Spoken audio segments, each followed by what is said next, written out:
Many companies share profits with their stockholders by paying cash dividends, which are automatically deposited into the shareholders' investment accounts. These automatic payments may seem like a straightforward way to profit from stocks and ETFs, but simply owning a stock on the day a dividend is paid doesn't guarantee you'll receive it. The day the dividend is announced, the day you need to be a shareholder to be eligible to receive that dividend, and the day the dividend is paid are all different. Understanding these dates can help you know what to expect when investing in dividend stocks. Here's how it works. First, the company declares the dividend on the declaration date. This is when the board of directors announces how much each shareholder will receive per share. But shareholders don't get their dividend immediately. In fact, if you want the dividend but don't own shares yet, you still have time to buy. When the board of directors declares the dividend, it also announces what's called the record date. The record date is the date on which you must be a shareholder in order to receive a stock's dividend.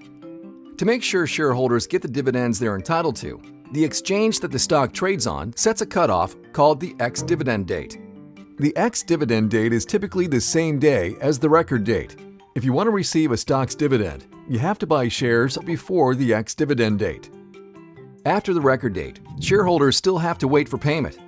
The time between the record date and the payment date is different depending on the company, but it can vary from a week to over a month. If you sell your shares on the ex-dividend date or later, you'll still receive the dividend, even if you're no longer a shareholder on the payment date.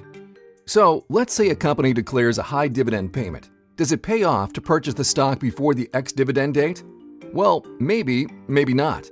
While you'd be able to receive the dividend, as you can imagine, the price of a stock may rise before the ex-dividend date due to increased demand.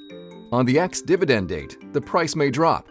Let's say a company trading at $100 per share declares a $1 dividend. You have two choices.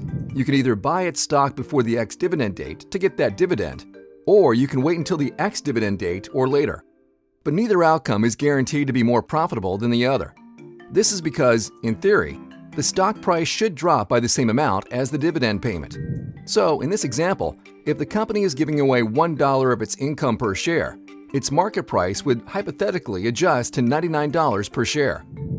While in theory, buying shares before the ex-dividend date isn't necessarily more profitable than buying shares after, in real life, prices aren't always predictable.